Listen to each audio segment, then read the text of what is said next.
Hello à tous, bonjour, voilà ça y est, là, on a enregistré, on peut commencer l'épisode. Donc voilà, aujourd'hui nous voici toujours là, Gab avec moi. Gab, salut, comment tu vas? Salut à tous, ravi de vous retrouver pour un nouvel épisode. On a fait le 10e, le 11e, là on est au 12e. On a un super invité, j'ai trop hâte que ça démarre. Voilà, donc voilà, pour tous ceux qui ne connaissent pas encore la voie de l'entrepreneur, voilà, on est, déjà on est des gars super sympas. C'est vrai. Et, et voilà, nous on a vraiment pour but avec ce podcast-là, c'est d'interviewer plein d'entrepreneurs de toutes industries justement pour comprendre un peu d'où cette envie est venue, tous les parcours qu'ils ont fait, qui les a emmenés aujourd'hui à là où ils sont. Voilà, on aime aussi parcourir justement un peu toutes les industries, donc voilà, pas que tech. Donc voilà, aujourd'hui justement, donc on va faire un épisode que ça faisait très longtemps qu'on voulait faire avec Gab justement sur le sujet de la franchise. Donc voilà, on est avec Tristan aujourd'hui. Salut Tristan, comment tu vas?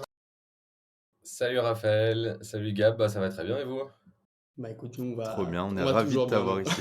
Ouais, toujours bien, toujours bien. Ouais, très content de pouvoir participer à votre podcast et d'apporter, j'espère, un œil un peu nouveau sur l'entrepreneuriat aujourd'hui. Bah génial. Alors avant de commencer cet épisode, on va lancer le jingle. Salut à tous et bienvenue sur la voie de l'entrepreneur. Je m'appelle Gab. Moi, c'est Raph. Notre seule mission, vous faire découvrir le monde de l'entrepreneuriat. Retrouvez-nous un dimanche sur deux avec un nouvel invité pour un nouvel épisode. On vous attend évidemment sur toutes les plateformes et les réseaux sociaux. En attendant, c'est parti pour un nouvel épisode. Ah putain, t'as pas enregistré? Ah si. T'inquiète. Et voilà, nous revoilà. Donc Tristan, avant que tu te présentes, on a juste l'habitude de poser la même question à tous nos invités d'abord avant de commencer cet épisode. Quelle est pour toi la définition de l'entrepreneuriat? Et ça veut dire quoi une mentalité d'entrepreneur selon toi? Alors c'est pas évident comme question. Moi je pense que je pense que autour de l'entrepreneuriat, il y a avant tout une notion de responsabilité. C'est-à-dire que, enfin, il y a une responsabilité tout d'abord financière, c'est-à-dire que vis-à-vis de soi, vis-à-vis de toutes les parties prenantes du projet. Et il y a aussi une responsabilité dans l'exécution d'une vision, euh, voilà, que ce soit la sienne ou celle d'un autre, hein. On reparlera de la franchise tout à l'heure, mais il n'y a pas forcément dans l'entrepreneuriat la nécessité d'être propriétaire de sa vision. On peut aussi être dans l'exécution de la vision de quelqu'un d'autre, mais toujours avec cette notion de responsabilité. On est responsable de soi, puisque l'objectif à la fin, c'est quand même de pouvoir subvenir à ses besoins. On est responsable de tous les gens qu'on emploie, on est responsable de tous les gens qu'on fait travailler. Voilà, donc moi j'aime bien parler de cette notion de responsabilité au cœur de l'entrepreneuriat. Trop bien. Et ben, c'est une belle définition. On adore ces petites définitions sur l'entrepreneuriat. C'est chaque fois un peu différent. On a des différentes approches. C'est ça qu'on aime.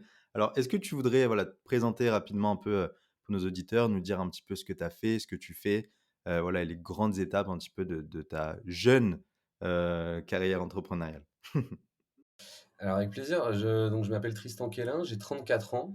Je suis fondateur de Quizroom et précédemment, j'ai eu un parcours académique qui a commencé par la fac, puisque j'ai fait un master de droit des affaires à Assas. Et à ce moment-là, j'ai eu ma première aventure entrepreneuriale qui a été de cofonder une association de pétanque avec des potes. Moi, c'est la Euh, meilleure aventure entrepreneuriale, ça. ouais. Bah ouais, c'est dingue. Et c'est ce qui m'a un petit peu détourné du métier d'avocat auquel je me destinais, puisque j'ai pris tellement de plaisir à faire ça que j'ai rapidement pensé que mon avenir professionnel était plus dans l'entrepreneuriat et dans la gestion d'un projet dans son ensemble que, euh, que dans le monde du droit, où c'est un métier quand même pas mal de bureaux, et donc on a beaucoup de dossiers différents, mais dans un même domaine. Voilà. Ce que Ouais. j'aimais, c'était travailler sur un ensemble de sujets, je m'y épanouissais, et même si c'est une association de pétanque et que ça peut faire rire, on a fait quand même de très belles choses. On a été élu à l'université, on faisait les plus gros stuff de la fac, on organisait des tournois avec 300 personnes, voilà, donc on faisait des belles C'est choses. génial. C'était un premier pas dans l'entrepreneuriat. Et puis après, donc, comme je voulais plutôt aller vers le monde de l'entreprise, j'ai fait les concours parallèles et je suis rentré à l'EM Lyon. Ouais. Voilà, où j'ai fait quelques échanges. Et puis ensuite, ma première aventure pro, et ma seule d'ailleurs en entreprise, c'était de rentrer dans un groupe d'enseignement privé qui s'appelle Cartesia Éducation, et où j'ai pris la direction d'un tout petit institut de soutien aux étudiants en droit qui s'appelle le Cours d'Assas, qui à l'époque marchait pas très bien, et que j'avais pour mission de redresser. Donc c'était une mission d'intrapreneuriat. Ouais. Ouais. Et à l'époque, mes boss savaient très bien que mon but était à terme d'entreprendre, mais on était tout à fait à l'aise avec ça. Et donc, au bout de 2 ans, après avoir bien redressé le cours d'Assas et pris la direction de la com du groupe, j'ai rejoint une associée sur un projet donc, de faire du coaching pour des étudiants qui voulaient partir étudier à l'étranger, donc soit en bachelor juste après le bac, soit en master après 3 ans. Voilà, on a lancé cette petite boîte qui marchait très bien. Et puis après, au bout d'un an et demi, on a eu des désaccords avec mon associé, ce qui fait que je lui ai revendu mes parts. Et à ce moment-là, j'ai voulu aller dans un secteur qui, moi, me parlait davantage. L'idée, c'était d'aller soit vers le sport, soit vers les loisirs. Ouais. Et au gré des rencontres, j'ai voulu aller vers les loisirs. J'ai trouvé qu'il y a pas mal de potentiel. J'aimais beaucoup aussi l'idée de pouvoir avoir un lieu physique. Tu vois, c'est un peu le fantasme de se dire le matin, je vais ouvrir mon commerce, c'est chez moi et Ouais. ça va me ressembler. Bien sûr. Voilà. Tu as beaucoup Donc, plus de liberté créative, tu peux faire un petit peu plus ce que tu veux en plus sur un lieu physique, quoi. ouais, exactement. Et puis, je pense que chaque lieu est un peu le reflet de la personne qui le gère. Donc, il y a ce côté aussi où tu dis que tu vas mettre un peu de toi.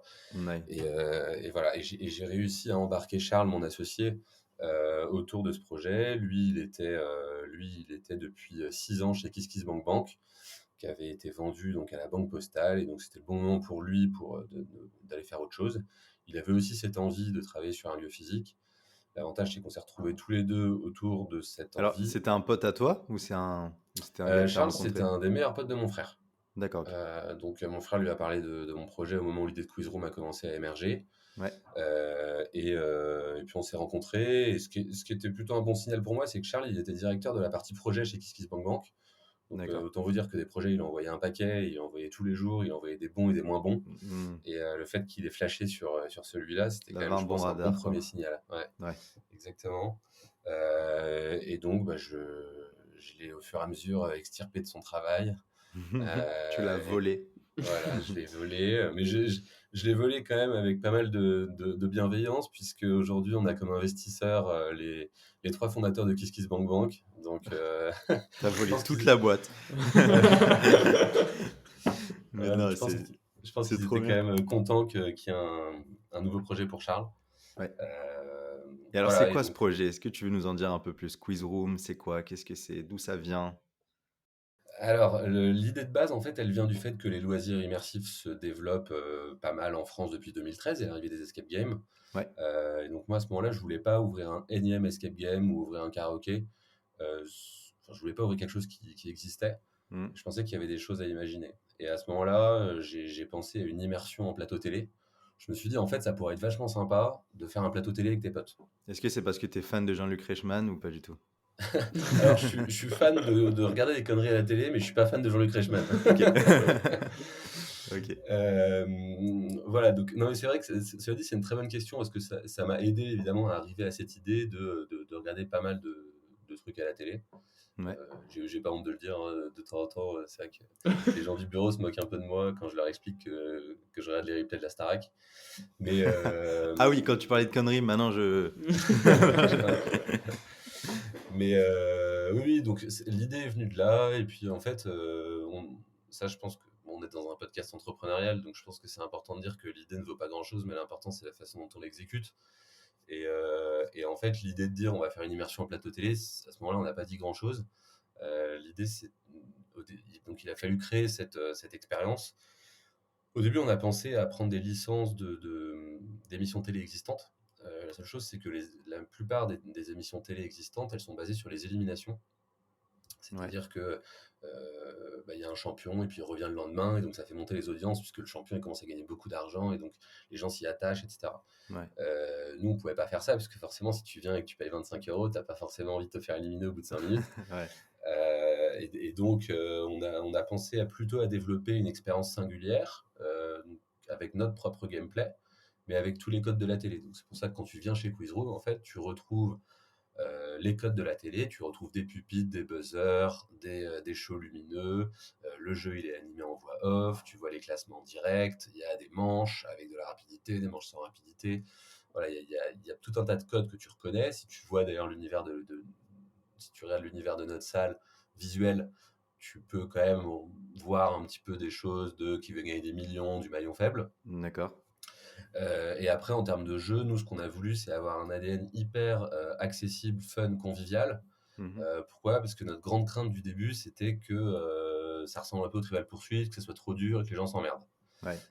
Et donc, on a essayé de créer un maximum d'interactions. On a mis des jokers super sympas. Donc, tu vois, tu peux bloquer tes adversaires, tu peux leur voler des points, Ouais, tu peux miser. rendre la chose hyper marrante, hyper Ouais, fun, quoi. exactement. Et Trop avec, bien. et avec une envie super prononcée que tout le monde s'amuse, du gagnant au perdant. Et ça, c'est Oui, un énorme enjeu. Parce que s'il y a la moitié des gens qui ressortent de ta salle et qui ne sont pas amusés, bah, tu vas avoir du mal derrière à enclencher un bouche à oreille et aller plus loin. bien sûr. Donc avec toutes les mécaniques de jeu qu'on a mis en place, on pense qu'on arrive quand même assez bien à contenter tout le monde. Alors forcément, le gagnant est toujours content, le perdant, ça lui arrive d'être déçu. Mais au Ouais. milieu de tout ça, il y a toujours des façons de bien s'amuser et voilà, et Non, c'est trop bien. d'y Et trouver son compte. c'est adapté à tous les publics? C'est adapté à tous les publics. On a un cœur de cible qui est plutôt 25-40 ans. Ouais. Mais on a un quiz room kids qui Ouais, peut être c'est joué ça. de 8 à 12 ans pour les enfants. Et on a ensuite en fait un logiciel qui s'adapte en fonction des centres d'intérêt et en fonction de l'âge des participants. Et donc, si tu viens avec, je sais pas, s'il y a un groupe d'ados qui vient, ils n'auront pas eu tous les mêmes questions que s'il y a une famille. Oui. S'il y a une famille, on va avoir des questions qui sont adaptées aux parents et aux enfants, donc des questions qui sont un peu intergénérationnelles. Si on a des collègues, on va avoir des questions qui sont adaptées pas au monde de l'entreprise, mais qui sont adaptées à l'âge des participants. Ouais, c'est vachement Pour- personnel, quoi. C'est customisé, pour chaque Ouais, client, entre guillemets. Ouais, mais alors super. est-ce que justement les clients, en arrivant chez vous, je sais pas, quand ils font leur réservation sur le site avant ou quoi, est-ce qu'ils peuvent justement, je sais pas, sélectionner certains sujets ou c'est obligé d'être dans votre base de données, enfin, de ce que vous avez? Alors en fait, quand tu n'es jamais venu jouer chez Quizroom, la première fois, tu dois compléter un profil joueur. C'est-à-dire qu'on te demande ton prénom, ton Les mail, sujets que t'aimes, ouais. voilà, les sujets que tu aimes bien et ta date de naissance. Ta date de naissance permet donc nous d'avoir une sorte de moyenne d'âge au sein d'un groupe et notre logiciel, il va mouliner les choses et il va proposer les questions qui sont les plus adaptées à ce groupe. Sachant que si quelqu'un revient, on va lui exclure automatiquement toutes les questions qu'il a déjà eues. Donc là, c'est vrai que Ah OK, ça c'est smart.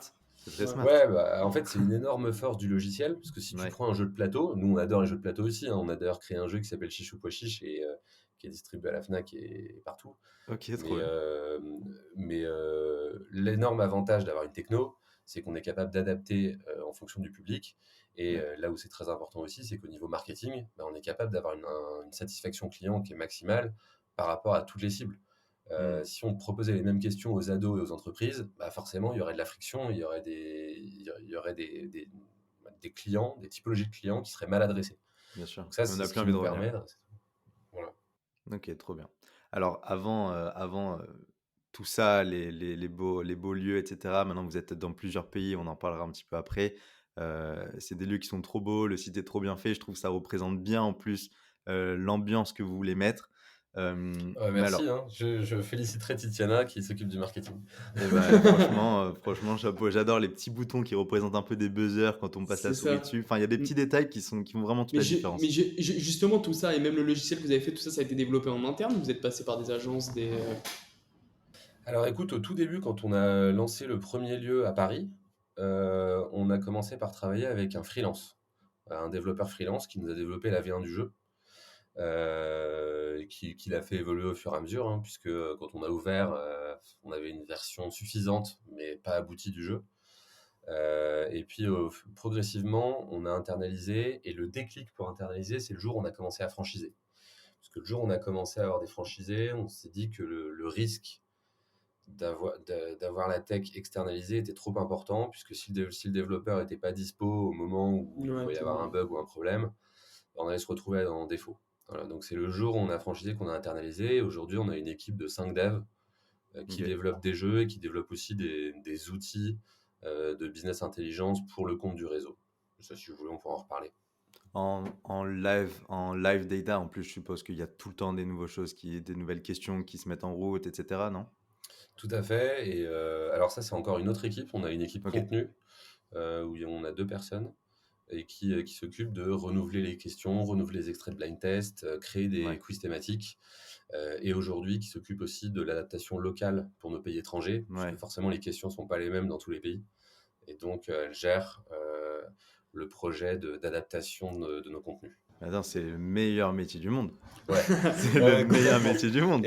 Et en fait, ce qui est ouf, c'est que c'est tellement le meilleur métier du monde que c'est un de ceux pour lesquels on a le plus de difficultés à recruter. Je comprends pas Ah trop ouais? pourquoi. Ah Attends, ouais, les ouais, gars, ouais. faut juste trouver des questions, rigoler avec ses potes et genre, ça a l'air trop cool. Ça a l'air trop, trop cool. Alors, on va juste revenir un petit peu sur les débuts de Quiz Room. Hem, voilà, comment tu as commencé et cetera. Alors, on a quelques questions. On veut savoir comment est-ce qu'on fait pour trouver un premier lieu déjà?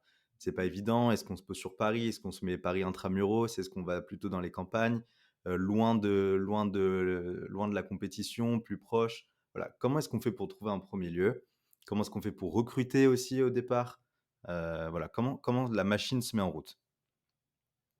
Alors, c'est une super question et je pense que d'ailleurs, dans ta question, il y a quelque chose d'intéressant, c'est que tu demandes comment on trouve son premier lieu. Mais tout le monde ne cherche pas au départ son premier lieu. Il y en a certains qui cherchent un lieu tout court. Et je pense que ça façonne pas mal le projet. C'est-à-dire que est-ce que tu cherches un premier lieu qui va ensuite te servir d'exemple pour les suivants, ou est-ce que tu en cherches juste un et sans idée derrière la tête? Mmh. Nous, en l'occurrence, on en cherchait effectivement un premier, puisque l'objectif était de se déployer. Et donc, on voulait absolument avoir un lieu, déjà, qui soit suffisamment bien localisé pour qu'il puisse nous convaincre que s'il fonctionnait, on allait pouvoir le déployer partout. Et surtout que s'il fonctionnait pas, ça fonctionnerait nulle part. D'accord. Donc c'est pour ça que nous, on a cherché un lieu directement central dans Paris. Je pense pas que dans le retail, il faille au début lésiner sur les moyens pour avoir un bon emplacement.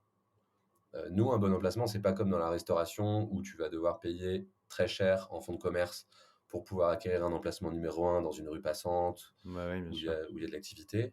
Mais pour nous, un bon emplacement, c'est un emplacement qui est facilement accessible en transport en commun qui est relativement central. Ouais, et ce qui est cool, c'est que t'as pas besoin d'extérieur du coup. Enfin, c'est déjà, ça te réduit Ah déjà non, quand même. ouais, non, nous pas du tout. Puis même, on peut avoir des Ouais, sous-sols. Donc, on a l'avantage d'avoir justement d'adresser des emplacements qui ne sont pas des emplacements premium, donc qui sont moins chers, ouais, c'est ça. mais pour autant qui sont quand même relativement grands. Donc, il y a quand même un budget à mettre. Voilà, donc la première question, c'est de te dire où est-ce que je vais me mettre et quel est mon cahier des charges. Et puis après, pour trouver le premier lieu, ce qui est pas évident, c'est qu'il y a pas mal d'agents il y a pas mal d'agents, immobiliers qui, au départ, vont être un peu réticents par rapport à des créations d'entreprises et qui plus est, par rapport à des projets qui n'ont jamais existé. Puisqu'ils se disent que non seulement le projet peut capoter, c'est-à-dire que le porteur de projet, il peut arrêter du jour au lendemain et l'agent immobilier, il aura perdu son temps. Donc de ce point de vue-là, ils préfèrent travailler avec Auchan, parce qu'ils se disent, en fait, ça va être quand même plus simple et a priori, ça a peu de chances de capoter. Mmh. Et le deuxième sujet, c'est qu'il se peut que le bailleur refuse un projet qu'il ne va Ouais, pas j'avoue. comprendre et qu'il trouve Ouais. trop risqué. Parce que le Ouais, bailleur, carrément. il te donne son local pour 3, 6, 9 ans. Mais si tu fais faillite au bout de 2 ans, bah, lui, il va devoir retrouver quelqu'un, il va perdre de l'argent. Ouais. Donc toute la complexité au début, c'est de montrer que tu es sérieux et c'est de convaincre un propriétaire que ça va marcher et que tu vas pas le planter, quoi. C'était la partie la plus difficile, ça, au début? Nous, on a eu de la enfin, je pense que notre projet était bien ficelé. En plus, on a cherché un peu d'argent au départ, pour investir dans le projet, donc ce qui fait qu'on a fait des belles présentations. On Ouais. avait tous les 2 un background, on avait l'habitude d'avoir un niveau d'exigence assez élevé, donc de présenter les choses de Oui, façon j'avoue. sérieuse. Et peut-être que de venir aussi d'un background d'avocat, d'une bonne école et cetera, ça a joué aussi là-dessus, peut-être sur le fait que tu sois sérieux, non? Ouais, tout à fait, en fait, ça fait partie de tout un faisceau d'indices qui fait qu'à Ouais, un moment, on va avoir confiance en toi ou bien pas. sûr. Ouais. Donc nous, il y a eu ça, on faisait des belles présentations, je pense qu'on arrivait à être convaincant également. Et puis la chance qu'on a eue, c'est que le premier local qu'on a trouvé, la réalité, c'est que personne n'en voulait. Ouais. C'est rue Guénégaud dans le 6e à Paris. Tu es dans une rue où il y a que des galeries d'art et où clairement, si t'es pas un lieu de destination, tu ne peux pas te mettre là parce que tu es sûr que ça marchera pas. Il n'y a pas Ouais. de flux. Et donc nous, on a eu la chance que ce local était vacant depuis un certain temps, que donc il voulait le louer et que en plus le propriétaire croyait dans le projet et il savait ce que c'était, il avait déjà fait des escape games. Donc très vite, il s'est dit bon, en fait, je vais louer mon local à ces Ça gens-là matchait, et quoi. ouais, voilà, ça a matché. Puis de fil en aiguille, ça devient de plus en plus facile d'avoir des locaux parce que tu en as déjà d'autres, Ouais, parce c'est que tu ça. as montré que ça Ouais, c'est un marche. effet de levier en fait. Ouais. Ouais. Toujours Mais plus c'est vrai que facile. le premier c'est un gros aléa. Mmh. Et moi, je vois régulièrement des projets qui sont dans le retail, qui sont très sympas, mais qui n'aboutissent pas puisque les porteurs de projets n'arrivent pas à trouver le bon local. T'es un bon radar sur le retail, j'ai l'impression. Bah, C'est- de plus en plus, oui, parce il y a des gens de mon réseau, il y a des gens autour de moi qui me sollicitent pour avoir des conseils quand ils lancent des projets. Ouais, Donc je reçois aussi régulièrement des propositions pour investir dans des projets et du coup, oui, je connais un petit peu mieux. Mais trop bien. on va dire tout ce qui est hors restauration que je connais vraiment pas bien pour le coup. Ok. Au départ, quand on ouvre un lieu comme ça, il y a de l'argent à mettre pour développer plein de choses, que ça soit sur la partie software, l'algo, les technologies, et aussi sur payer le bail, etc. Est-ce qu'il faut beaucoup d'argent au départ pour démarrer ou comment est-ce que vous en êtes sorti au départ? Alors il faut toujours de l'argent pour ouvrir une boutique, Ouais, puisque il faut y implanter ton concept, donc il faut faire des travaux, et les Ouais, travaux c'est c'est ça. cher. Voilà, donc il y a des gens qui savent faire de la peinture, du placo et de l'électricité. Moi, je sais pas le faire. Mais même si tu sais faire, ça coûtera toujours des choses. Même bien nous, sûr. on a des franchisés qui sont très débrouillards et qui font leurs travaux principalement eux-mêmes. Mais malgré tout, ils doivent quand même acheter les salles de jeu, ils doivent quand même acheter les équipements, le mobilier, etc. Donc oui, ouvrir une boutique, ça coûte cher. Euh, Nous, en plus, quand on a ouvert la première boutique, on avait cette brique techno en plus que t'as pas forcément et qu'on a amorti durablement. Donc oui, il fallait de l'argent. Nous, on a eu la chance au début du projet avec Charles, tous les deux, de sortir d'une expérience où on avait gagné un peu d'argent qui nous permettait d'investir dans ce projet. Moi, en vendant mes parts, et Charles avec la vente de KissKissBankBank, il avait eu des Ouais. BSPCE, et donc il a eu la chance de gagner un peu d'argent à ce moment-là. Et en plus de ça, on a fait une petite levée de fonds Friends and Family pour compléter, et on a eu une ligne de crédit à la banque. On a Ok. mis tout ça ensemble. Moi, le message que je veux passer par rapport à ça, c'est que ça ne doit pas être un frein. En fait, un bon projet retail, c'est pas très compliqué de le financer. Quand il est identifié par les banques, il est très facilement finançable. Donc, quelqu'un qui veut lancer un resto, qui veut lancer une crèche, les banques connaissent et les Ouais. banques financent à 75-80%. Certes, il y a un risque à emprunter et effectivement, si l'activité ne fonctionne pas derrière, il va falloir payer. Hmm. C'est pas du tout impossible et il faut pas reculer devant ça. Ok. Ça, c'est pas quelque chose qui vous a fait peur, quoi. Ni à toi, ni à Charles, en tout cas. Non, non, ça nous a pas fait peur. Après, il y a toujours des nuits qui sont un peu longues où tu te dis, mais Oui, attends, je bien suis en train de sûr. faire un truc où je propose aux gens de Ouais. buzzer, ça se trouve, je me tape un délire, ça va pas du tout marcher et tout. Ouais. Donc, Ouais. si tu veux, il y a des moments où tu doutes, forcément. Surtout quand le processus de lancement a quand même duré quasiment un an. Hmm. Donc, il y a des moments de doute, certes, mais le jour où l'activité se lance et où tu vois que ça commence à prendre, que le bouche à oreille est bon, que les notes sont bonnes sur TripAdvisor et sur Google, et indépendamment de tes potes, Ouais, et ça, Ouais. c'est carrément. important. Ouais, de ouf. Voilà, parce que tes potes, ils trouvent ça cool, il n'y a pas de problème. Ouais, puis en plus, c'est les premiers à vouloir te donner un peu de confort, etc. Donc, ils viennent, ils te mettent des avis, ils te mettent des notes, etc. Mais c'est vrai que Voilà, c'est ça. c'est ultra gentil, mais c'est pas le plus objectif, quoi. Ouais. Voilà, c'est ça. Mais la contrepartie de ce risque financier du départ, c'est que généralement, dans le retail, tu peux avoir une rentabilité immédiate. Et nous, tous les centres Quiz Room qu'on lance, que ce soit en propre ou en franchise, ils sont rentables. Si c'est pas le premier mois, c'est le deuxième. Ah Ouais. ouais, ça va très vite. Ça va très Ouais, vite. mais Voilà. alors justement, juste pour revenir sur le lieu, quand tu trouves le lieu, donc en fait déjà, ça veut dire qu'il faut déjà trouver un lieu aussi, du coup, qui vous permette aussi de faire des travaux et d'emménager comme vous voulez. Enfin, je sais pas comment ça se passe en général mais là, c'est vraiment des travaux, il faut vous installer En certaines fait, choses. au début, tu fais ton cahier des charges, tu dis voilà, j'ai besoin de tant de mètres carrés, j'ai besoin de. Nous, on avait besoin d'une certaine hauteur sous plafond, donc c'était un des critères. Ouais, Tu as besoin d'avoir, je sais pas, je veux un accueil, je veux tant de toilettes, voilà. Et donc, tu étudies les plans, ensuite tu vas voir avec ton architecte et tu vois si globalement tu peux implanter ton concept dans le lieu. Une fois que c'est bon, tu fais une offre au propriétaire. Si le propriétaire l'accepte, derrière, tu négocies le bail, ensuite tu signes le bail, et après tu fais ton projet d'aménagement avec ton architecte. Ensuite, tu prends des entrepreneurs, tu fais les travaux et ensuite tu ouvres. Voilà, tout ça, c'est dans un espace-temps, ça dépend des projets, mais qui est d'à peu près 4 mois, en gros. On se demandait avec Raph, là, juste avant l'enregistrement, une petite question là, qui vient. Il y a des architectes qui sont spécialisés dans ce genre de concept, des quiz rooms, des un escape laser games, des choses game, comme ça. ouais, Ouais. Ouais, il y en a qui sont pas mal spécialisés dans les loisirs. Euh, Après, je Vous avez fait pense, appel à un profil comme bah, ça ou... initialement, on a pris une architecte qui était spécialisée dans les escape games et elle Ok. travaille encore aujourd'hui pour nous pour déployer nos franchisés. Mhm.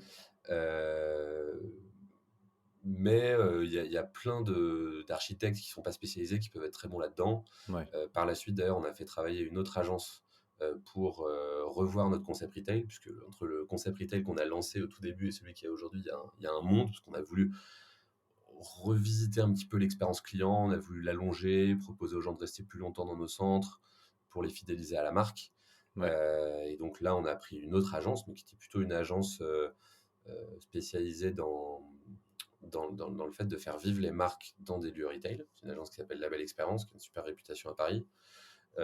Et donc, eux, ils n'étaient pas du tout spécialisés loisirs, mais pour autant, ils nous ont apporté exactement ce qu'on voulait, quoi. Ouais. Ok. Et c'est en quelle année que vous l'avez, c'est à quel moment que vous avez monté du coup le premier Quiz Room? Alors, le premier centre, on l'a ouvert en septembre 2019 Ouais, donc à c'est Paris. juste avant le Covid en fait. Ouais, on a fait 2 mois de préouverture, je le dis parce que dans un podcast entrepreneurial, ça peut être intéressant. On a fait 2 mois de préouverture pendant l'été. On avait fait une campagne KissKissBankBank avec des préventes. Et donc, les gens achetaient leur place en prévente avec un prix décoté. Et la contrepartie, c'était de leur dire attention, il y aura peut-être des problèmes pendant votre session. Et en Ouais. l'occurrence, il est arrivé plein de fois qu'il y ait des bugs ou des trucs qui n'allaient pas. Ouais. Mais ça nous a permis de faire rentrer un petit peu d'argent dans les caisses. C'était pas le but principal. Et de Le but tester principal, aussi du coup C'était le. pour de voilà, roder un peu la machine. Ouais. tester, retour, roder la machine, avoir des premiers avis clients Ouais. sur, Les premiers feedbacks qui sont importants. Ouais. et puis avoir un premier bouche à oreille qui se constituait aussi sur la partie entreprise, puisque j'étais à l'âge où j'avais pas mal de mes potes qui étaient en train de devenir manager dans des boîtes et qui du coup avaient des équipes Hmm. et qui pouvaient demain devenir clients pour amener leur équipe en team building. Bah ouais, c'est génial ça. Trop bien. C'est vrai que ça donne envie, ce genre de business là où tu te lèves le matin, tu vas ouvrir la boutique, tu es sur le comptoir, tu attends que les gens y viennent. C'est vrai que Ouais, ça change complètement. vraiment C'est plus du de. tout mon quotidien, mais j'ai Ouais, adoré le Ouais, début. bien Ouais. sûr. ouais, j'imagine. Bah alors justement, alors pour parler de scalabilité un peu, c'est à partir du moment du coup où vous avez monté le premier lieu, à partir de combien de temps est passé entre le premier et le deuxième lieu? Comment est-ce que vous avez du coup dupliqué à quel moment? En fait, le premier lieu, il a cartonné tout de suite. C'est-à-dire qu'au bout de 2 mois, on était plein tout le temps. On n'avait plus un seul créneau dispo à Paris. Il se trouve qu'on avait que 2 salles, donc on a une capacité d'accueil qui était quand même assez réduite pour le coup. Mais c'était plein tout le temps. Donc on a assez vite acquis la conviction qu'on pouvait se déployer et que le potentiel était là. Après, il y avait quand même du boulot, on faisait tout, on n'avait pas encore embauché, donc on pouvait pas tout faire. Mais assez vite, en fait, en janvier, donc après 4 mois d'ouverture, on s'est dit on va en ouvrir un deuxième. Et comme là, on avait au fond de notre tête l'envie à un moment de franchiser pour prendre le terrain, pour aller plus vite et pour imposer notre marque, on s'est dit le deuxième, on va pas le faire à Paris, le deuxième, on va le faire en province. On va le faire à Bordeaux parce que ça va nous permettre, quand on aura des franchisés à convaincre, ça va nous permettre de leur donner un référentiel qui va être beaucoup plus à leur échelle Ouais.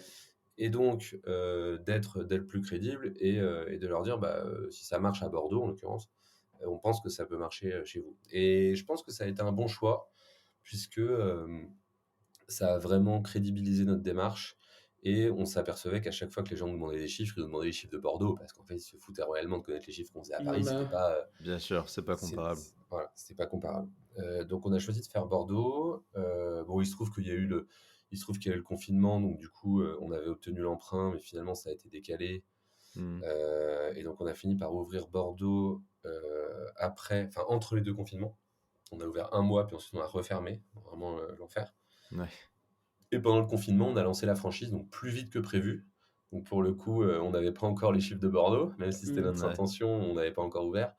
Mais on a vendu 7 franchises pendant les deux confinements auprès de professionnels du loisir qui voulaient se diversifier. Donc ça va, le Covid, bah, c'était relou, quoi. Mais pour vous, ça aurait pu être pire, si on peut dire comme ça, Ouais, à ce en moment-là. fait, la chance qu'on a eue, c'est qu'on avait déjà 6 mois d'exploitation à Paris et que ça nous a permis déjà d'être sûr que ça plaisait. Ouais, Donc déjà, d'avoir pour des nous, c'était chiffres, une. d'avoir des choses à montrer. Ouais, exactement. Et puis même pour notre propre motivation à nous, savoir que quand ça allait réouvrir, ça allait remarcher, Ouais, c'était quand même assez rassurant. Et puis, on a fait le choix de la franchise, même si on n'était pas tout à fait prêt sur tous les aspects. On a fait le choix de la franchise pendant le confinement, plutôt que d'aller vers ce que faisaient tous les gens qui étaient dans les loisirs indoor, c'est-à-dire proposer des activités en ligne. Mmh. Moi, franchement, proposer un quiz room en visio, ça nous faisait pas rêver. On s'est dit que c'était probablement une connerie parce que ça allait juste mettre dans la tête des gens que quiz room c'était un quiz, alors qu'en fait, quiz room, ce qui apporte la plus grande valeur Bien ajoutée, c'est sûr. quand même le fait d'être sur le plateau avec cette L'environnement, le ambiance et tout. contexte, tout ça, bien sûr, et oui. Exactement. Ouais, ouais. Donc, on a fait le choix de la franchise. Je pense que c'est un choix qui a été payant. Et du coup, quand ça a rouvert, on a rouvert tout de suite plein de centres. Entre-temps, on s'est structuré. C'est Ouais. marrant, on a recruté des gens alors que tous les centres étaient fermés. Bah ouais. Voilà. Mais on a réussi à plutôt bien atterrir sur nos pattes OK. malgré le confinement. Mais alors, justement, avoir des franchises, c'était votre objectif de base depuis le départ ou ça s'est développé pendant le Covid? Tu viens de nous le dire, mais c'était quoi l'objectif, en tout cas, quand vous voyez que ça commençait à bien marcher, à moyen, long terme? En fait, je dirais pas que l'objectif, c'est d'avoir des franchises. L'objectif, avant tout, c'était pour nous de créer une catégorie de loisirs, le quiz, qui n'existait pas, et c'était par ailleurs d'en faire une marque référente, Quiz Room. Ça, c'était notre objectif. Quand tu veux servir cet objectif, soit tu lèves énormément d'argent et tu déploies tout en succursale, Oui. mais il se trouve qu'à ce moment-là, avec les confinements et autres, nous, on n'avait pas, enfin, la valeur de la boîte n'aurait pas été suffisante, donc on n'avait pas de quoi lever beaucoup. Je Mmh. pense que c'était pas forcément une bonne chose. Et tu as un deuxième levier quand tu veux créer une marque et que tu veux aller vite dans le retail, c'est la franchise. Parce que la franchise, c'est pas toi qui investis. Alors toi, tu investis un petit peu parce qu'il faut créer de la doc juridique, il faut communiquer sur ta franchise. Pour nous, d'ailleurs, c'est un très faible budget, mais tu Et dois en quand plus, même c'est avoir des très vite ressources qui rentable. s'occupent. Ouais, ouais, ouais, exactement. C'est très vite rentable. Et puis, c'est les franchisés qui investissent, mine de rien. Ouais, Les franchisés, ils te payent même quand ils ouvrent parce qu'ils te payent un droit d'entrée. d'accord. Donc nous, on a pensé que c'était un bon moyen pour développer la marque et puis, évidemment, accessoirement, pour avoir un modèle économique viable autour de la franchise. Mmh. Voilà. Et après les confinements, on s'est dit, tiens, mais il faudrait quand même que nous, on continue de se développer en propre. Donc c'est pour ça qu'à ce moment-là, on a levé un peu d'argent avec des business angels, OK. ce qui nous a permis, nous, d'accélérer notre développement en succursale. Donc aujourd'hui, on a un modèle hybride entre des succursales, la plupart du temps, dans les plus grandes villes, Mmh. donc Paris, Lille, Lyon, Bordeaux, Strasbourg. Et on a aussi des villes un petit peu plus petites, Rouen, Saint-Quentin-en-Yvelines, on est en train d'ouvrir D'accord. Angers, voilà. Et à côté de ça, des franchisés, donc dans des villes de taille plus raisonnable, mais avec une force de frappe beaucoup plus importante. Et donc le mix des deux nous a permis de nous développer très vite C'était une et bonne strat. d'avoir voilà. Donc ouais, on pense que c'était une bonne strat et c'est une strat qu'on maintient aujourd'hui en France et à l'étranger. Et alors, c'est avec, lequel que vous gagnez le plus d'argent? C'est avec les lieux en propre ou c'est avec les lieux qui sont franchisés? Ou c'est le mix des 2 qui fait, la Alors force? ce qui fait la force, c'est sûr, c'est le mix des deux, Ouais. puisque le mix des deux te permet de développer ta marque, te permet aussi de dérisquer ton développement, Mmh. Ouais, puisque ça te fait du c'est cash pas toi flow. qui investis à chaque point de vente. Après, il est très clair qu'on gagne beaucoup plus d'argent sur les succursales que sur les franchises. D'accord. Nous, aujourd'hui, on gagne 4 fois plus d'argent sur nos succursales que sur nos franchises. Ouais, bien Mais sûr. ça, on le sait dès le départ. Et voilà, le tout, c'est de trouver le bon dosage. C'est sûr C'est une bonne que, balance, quoi. ouais, c'est sûr que si on avait vendu en franchise Lyon, Bordeaux, Lille et Paris, bon, bah, on aurait fait qu'un réseau de franchises, quoi. Ouais. Euh, donc, C'était pas le but. C'était pas non, le but c'était du pas tout. le but. C'était pas le but. Et il y a aussi un truc qui est important, c'est que les franchisés, ils attachent beaucoup d'importance à ce que toi, en tant que franchiseur, tu exploites en propre. Parce que du coup, tu as des problématiques qui sont proches des leurs. Tu comprends comment opérer un centre. Et donc, tu deviens pas le franchiseur dans sa tour d'ivoire qui imagine des Ouais. trucs, mais qui en fait n'a aucune notion de la réalité. Nous, on opère 10 centres en propre. À nos franchisés, quand on arrive avec des problématiques, en fait, généralement, ils ont les mêmes. Ouais. Donc ça, c'est quand même très important en termes de Tout crédibilité. est Et ça relié de montre toute façon. tout est relié. Et il y a aussi un truc qui est important, c'est que quand ton réseau ou quand tes candidats franchisés voient que toi, tu continues de te développer en propre, ils acquièrent quand même rapidement la conviction que ton modèle est bon. Ouais. Parce que si tu C'est investis, des si bons t'investis dans signaux. ton truc, bien sûr. Mmh. Ouais, ouais. Mais alors quand vous ouvrez des lieux à vous, du coup, bon, là on va parler de la France, dans toutes les petites villes, comme tu l'as dit, Rouen par exemple, ça veut dire que vous êtes sur place dès le début ou vous trouvez direct un responsable sur place qui peut gérer, vous lui apprenez le métier? Comment est-ce qu'on duplique en fait autant comme ça dans la France, dans toutes les régions, avec autant de lieux? Comment est-ce qu'on fait ça concrètement? C'est quoi les Alors, milestones? déjà, ça dépend à quel stade du projet, hein. Au tout début, quand on a lancé le premier centre à Paris, je vous le disais tout à l'heure, on a géré le centre Ouais, c'était avec vous, Charles. j'imagine. Ouais, ça. Voilà. Mais parce que tu mets en place ton modèle opérationnel, donc tu as besoin d'être là, tu as besoin de comprendre. Puis même à terme, c'est hyper important d'avoir été sur le terrain pour pas que les équipes te disent que tu sais pas faire. Ouais, puis c'est ultra important que le boss il comprenne son produit et ses clients, etc. Je suppose que Exactement. c'est primordial. Et finalement, c'est le même. Enfin, tu prends une boîte tech, c'est la même chose, hein. Au début, Ah le ouais, fondateur, il va faire du commercial, il va faire du customer success. C'est important de comprendre ce que pense ton client et donc de t'adapter. Après, bah, après, on a embauché pour le centre à Paris. D'ailleurs, je le dis, j'en suis très fier. Notre premier responsable de centre qu'on a embauché à Paris, il est devenu franchisé de Quizroom à Bayonne. c'est beau. Énorme. Ok. Ah, C'est très cool. Voilà. ouais. Et puis, de fil en aiguille, tu ouvres des centres. Le truc, c'est que nous, la plupart des centres qu'on a ouverts en propre, on les a ouverts en province. Donc, de fait, on ne pouvait pas les opérer nous-mêmes. Ce qui fait que systématiquement, pour chaque ouverture, on embauche un responsable de centre qui vient un mois avant l'ouverture, qui travaille sur l'ouverture, qui ouvre le lieu et qui ensuite recrute son équipe. Mais c'est quelqu'un Donc, qui habite là-bas forcément ou pas ouais, forcément? ouais, Ok. c'est quelqu'un qui habite sur place. Donc nous, on a fait le choix pour pouvoir se déployer plus facilement et avec plus d'ambition. On a fait le choix de recruter des gens plutôt ambitieux, cadres, et qui donc sont dans une dynamique où ils ont envie de faire du retail, mais aussi un métier de bureau où ils apportent de la valeur. Vous avez un Euh, profil quand même assez défini de ce que vous voulez quand même. de plus en plus, le profil s'est dessiné. Après, il y a pas de, on n'est pas dogmatique sur le sujet. Ça nous arrive d'avoir des profils différents, mais on a souvent des gens qui sont assez jeunes et qui sont sortis d'école il y a 6 mois ou un an ou deux, Hmm, et qui sont, encore une fois, super contents d'avoir un métier qui est à mi-chemin entre le métier de bureau et le métier de terrain. Ça, je pense que c'est la grosse force de ce travail de responsable de centre. bien Voilà. sûr. Et après, sur la partie franchisée, bah, les franchisés sont indépendants. Si vous voulez, on y reviendra, hein, ce qu'est un Ouais. franchisé. Mais un franchisé est indépendant, donc c'est lui, il entreprend dans un cadre qui est celui du contrat de franchise. On lui impose un certain nombre de choses, mais recruter son équipe fait partie des choses sur lesquelles il est 100% indépendant. Donc c'est le franchisé qui recrute son équipe. Suivant le franchisé, soit il décide au départ d'opérer lui-même, soit il est plus franchisé investisseur. Et dans ce cas, il embauche dès le premier jour un responsable de centre, comme on le fait nous quand on exploite en propre. J'essaye de me mettre dans tes baskets, entre guillemets. Voilà, tu as fondé, cofondé avec Charles Quizroom, etc. Quand on ouvre des franchises, on perd un petit peu le contrôle de ce qui se passe dans ces centres-là.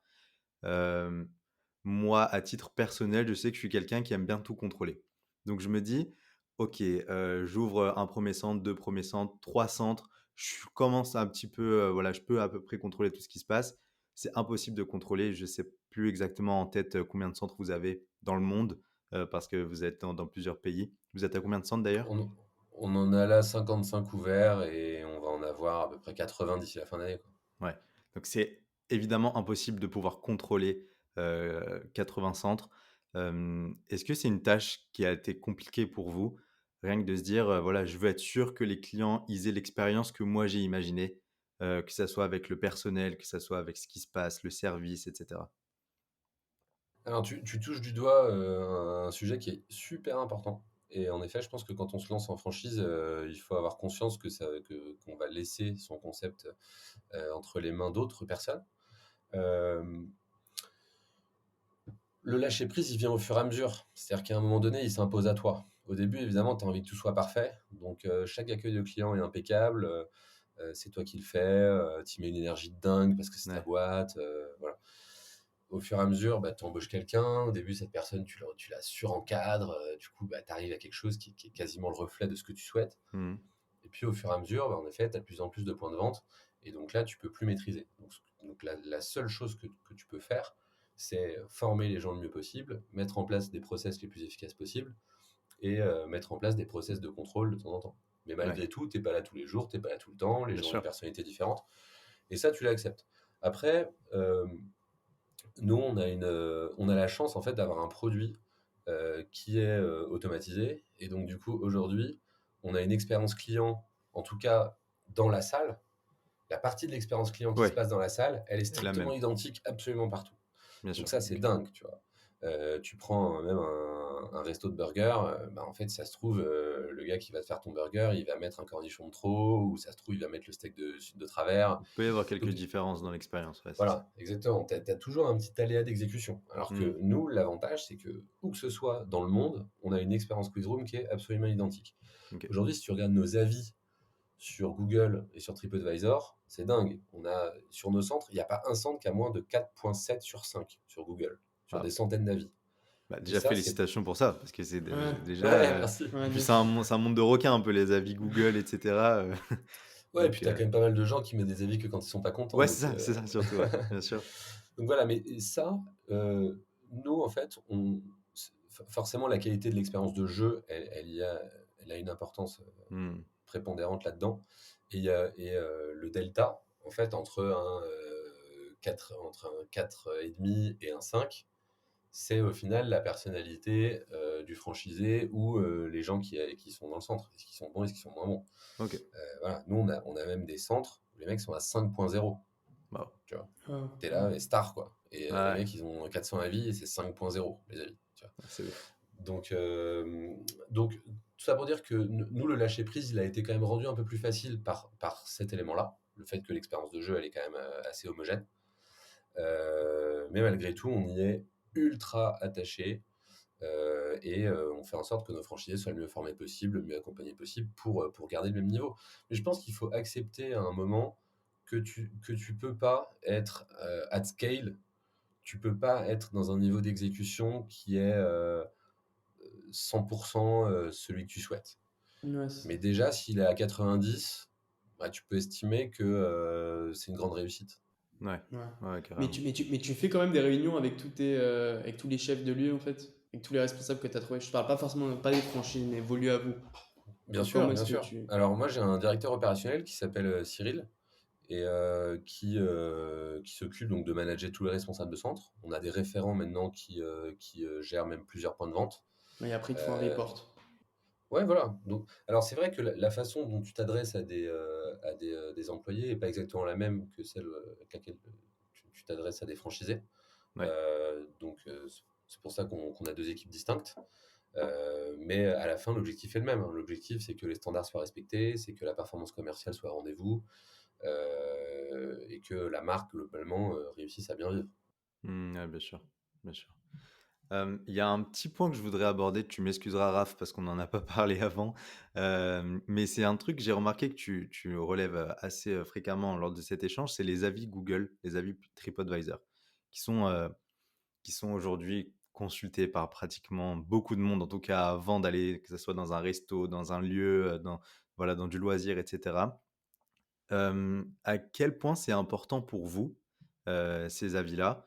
Est-ce que, tu sens que voilà, vous avez des nouveaux clients, ouais, des nouvelles personnes qui fréquentent, les centres parce qu'ils ont vu un bon avis et cetera? Si vous voyez qu'il y a un mauvais avis, vous allez prendre le temps de consulter la personne. OK, pourquoi? Qu'est-ce qu'on peut faire mieux et cetera? C'est vraiment, vraiment important ces avis-là aujourd'hui?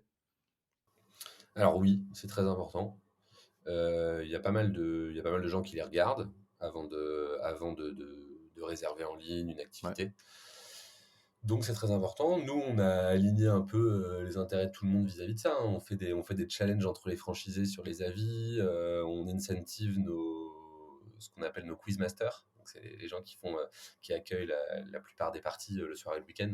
On OK, incentive nos quizmasters sur les avis, le OK, nombre d'avis et la qualité des avis. ouais.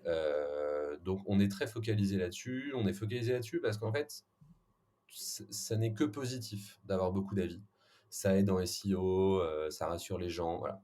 De là à savoir exactement quel est l'impact des avis sur la fréquentation, c'est très difficile, mais je dirais que ça participe de la construction d'une marque. C'est-à-dire que nous, en France, on a un peu plus de 40 points de vente, on en aura peut-être 70 ou 80 d'ici 2 ans. Mmh. Si les gens regardent les avis, que ce soit sur TripAdvisor, sur Google ou sur d'autres plateformes, et que systématiquement, ils se retrouvent avec un 4.8, 4.9 sur des centaines d'avis, avec des super avis, que ce soit sur la qualité de l'activité et sur la qualité de l'accueil, bah forcément, ça t'aide en termes d'image de marque. Et à Ouais. côté de ça, tu y associes également plein d'autres actions. Tu fais des RP, tu fais de l'influence, tu C'est vois, tu ça, fais tout un basé tas de sur les choses. avis, quoi. De toute façon, il y a pas pour parler et pour faire de la pub, il y a pas Ouais, mieux que c'est le bouche à l'oreille et que les avis des gens qui ont été, qui ont vécu l'expérience, non? Bah, exactement, c'est vrai que c'est très rassurant de savoir ce qu'en ont pensé les gens qui sont venus. Enfin, il y a tellement de pubs partout que tout le monde réussit à dire qu'il fait un truc génial. Ouais. Nous, nos pubs, elles sont très séduisantes. ouais. Tu vois un plateau télé, tu t'imagines directement dessus. Mais c'est Mmh. sûr que quand t'es en phase de proposer le truc à tes potes ou à ta boîte, c'est quand même quelque chose d'engageant. T'as pas envie de proposer un truc de merde.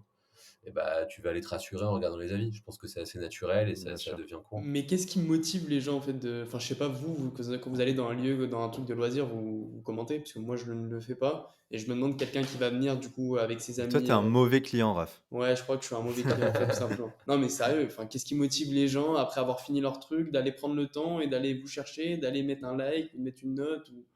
T'as deux types de personnes. T'as ceux qui adorent de façon générale donner leur avis, surtout. Donc, c'est ce que Google appelle des local guides, quoi. C'est les gens, ils donnent un avis quoi qu'il arrive. Tu mets limite, ils vont acheter un Coca dans un supermarché, ils mettent un avis, quoi. Tu vois. Donc, eux, ils en donnent quoi qu'il arrive, des avis. Que Et ce soit eux, ils bon ou sont, pas. que ce soit bon ou pas, et surtout, généralement, ils sont exigeants. Parce Ouais. qu'ils en mettent tout le temps, donc ils mettent pas 5 étoiles à tout le monde. C'est pour ça Ouais. que ces gens-là, quand tu arrives à avoir des 5 étoiles de leur part, ça veut vraiment dire qu'ils ont une super expérience. Et à côté de ça, tu as tout un tas de gens qui sont les gens en fait avec qui tu as créé du lien pendant leur expérience et avec qui il y a eu des bons échanges, ça s'est bien passé. Et nous, quasiment toute notre formation est basée là-dessus. C'est Bah comment ouais, tu c'est accueilles partie bien les gens, intégrale. Ouais. et comment tu les accompagnes, et comment tu les débriefes à la fin, comment tu leur expliques ce qu'on est capable de faire d'autre. Et du coup, c'est un peu la relation que tu as créée avec la personne qui fait que tu vas la Mmh. pousser à faire l'effort de mettre un avis. Ouais, bien sûr. Mais cette personne-là, si juste tu lui dis bonjour, voilà, voilà, tu vas jouer pendant 1 heure, amuse-toi Ouais. bien, et à la fin tu dis ciao, Ouais, il laissera c'est jamais d'avis. tellement important d'avoir une bonne relation. Enfin, tu vas juste pour passer, 1 heure de bon temps, tu as envie de kiffer, c'est ton moment avec tes potes, tu as envie de kiffer. C'est sûr que si tu te retrouves dans une expérience voilà, un gars qui est pas sympathique en face de toi, franchement, Mais c'est totalement, c'est si tu veux, primordial. t'es dans le loisir, les gens ils Ouais, sont ça. là, c'est une parenthèse, que ce soit familial, professionnel ou personnel, et Ouais, ils ouais. sont que dans le fun. Donc tu te dois d'être Ouais, ça, t'as pas le dans choix. cette dynamique. Ouais, mais en Ouais. fait, en fait, moi, je le vois comme ça. Tu vas commenter que si ça a été vraiment catastrophique ou si ça a été vraiment bien, en fait. Limite, pourquoi est-ce que... Bon, après, il faut bien différencier entre plusieurs lieux et il faut bien qu'il y ait une scale de, je sais pas, de 0 à 5. Mais limite, j'ai l'impression que c'est plus binaire. C'est où c'est bien passé ou c'est pas bien passé. C'est ça qui va te motiver, en fait, de laisser un truc à la fin. Oui, c'est souvent ça, c'est souvent ça. Les gens qui vont laisser un avis alors qu'ils ont trouvé ça cool sans plus, c'est ceux qui sont dans la première catégorie que j'évoquais, c'est-à-dire ceux qui ont l'habitude de donner un avis sur tout. Ouais. Ouais. Ok. Ok, alors tu nous l'as dit tout à l'heure, tu nous l'as dit que vous étiez du coup plus que en France maintenant. Est-ce que tu nous expliquer un peu comment ça s'est passé, quelle a été du coup l'envie de quitter, de sortir un peu à l'international, comment ça se passe? Comme tu nous l'as dit là avant, pour aller à Rouen, il faut trouver quelqu'un sur place du coup qui est de là-bas. J'imagine qu'à l'international c'est complètement différent, c'est comme c'est une autre culture, je sais pas trop comment ça se passe, mais Alors écoute, l'international, en fait, nous, ça s'est fait très progressivement. Il se trouve que la première franchise qu'on a ouverte, elle était à l'international. Elle ah était ouais, à Genève. OK. Euh, bon, au début, très clairement, on a eu un peu peur parce qu'on s'est dit franchement, est-ce qu'on va commencer à déployer à l'international alors qu'on existe à peine en France? Ça paraît un peu risqué. Je pense que c'est important quand même de se tenir à une stratégie de développement qui soit cohérente. Et à l'époque, on n'avait pas les ressources pour faire la Suisse. Donc, c'était en fait pas très raisonnable de le faire. La raison pour laquelle on l'a fait, c'est la personnalité du franchisé qui s'est présenté à nous. On a eu un super franchisé qui exploitait déjà plusieurs activités de loisirs, qui avait déjà accompagné des réseaux dans leur première vague d'internationalisation. OK. Et donc, on s'est dit à ce moment-là, on est dans le registre du quick win. On a un coup à faire et on pense que c'est le bon coup à faire avec la bonne personne, Mmh. même si ça rentrait pas dans notre roadmap. Voilà. Donc de temps en temps, il faut savoir faire des pas de côté par rapport à sa stratégie. c'est très important de rester dans sa strate, mais quand il y a des opportunités qui se présentent et qu'on estime que c'est la bonne, bah, il faut savoir la saisir. Ouais. Donc nous, on a dit OK pour ouvrir Genève. Et bah, du coup, ce qui est bien, c'est qu'avec cette première ouverture, on a compris déjà pas mal de choses sur ce qu'était l'international, et notamment ce que j'évoquais tout à l'heure, l'adaptation locale des contenus. Ce qui est quand même la brique la plus difficile, Oui, bien sûr. en plus de l'adaptation du marketing et autres. Donc nous, on a commencé progressivement et avec un franchisé.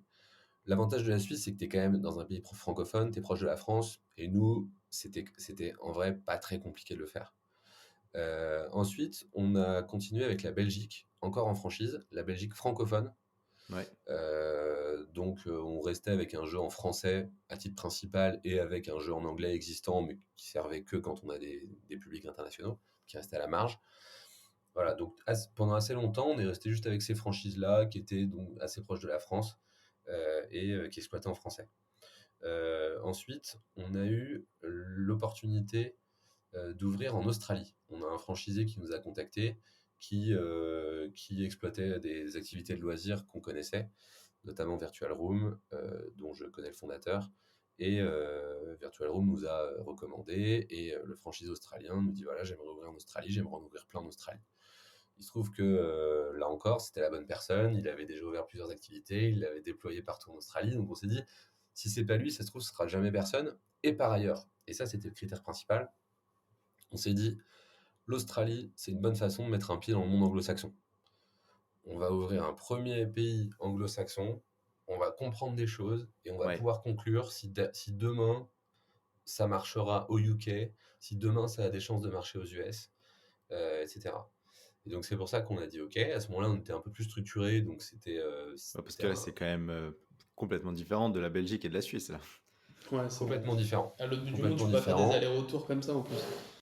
Bah, on est juste allé installer les salles. Donc effectivement, la formation, c'est pas la même parce que tu l'as fait à distance. Ouais. Les process de contrôle sont pas les mêmes. Il y a des choses qui sont assez amusantes aussi en termes de serveurs. On s'est rendu compte quand on était là-bas que les buzzers, ils étaient pas assez réactifs. Mais parce qu'en fait, le Ok. serveur était à l'autre bout du monde. Eh oui, il fallait. Bien Donc du sûr. coup, on a Ok. délocalisé nos serveurs. Enfin, on a appris Waouh. plein de trucs. C'était assez marrant. Ok. Et de fil en aiguille, ça s'est développé. Mais là encore, on était encore dans un système de franchise. Donc, c'est-à-dire que malgré tout, c'est quand même le franchisé qui fait ses travaux, qui investit, qui connaît le droit du travail local, qui recrute ses équipes. Et nous, au final, on livre le savoir-faire, la marque et le logiciel. Mhm. Voilà. Ouais. Là où ça a changé vraiment de paradigme vis-à-vis de l'international, c'est depuis l'année dernière, quand on a décidé d'ouvrir en propre.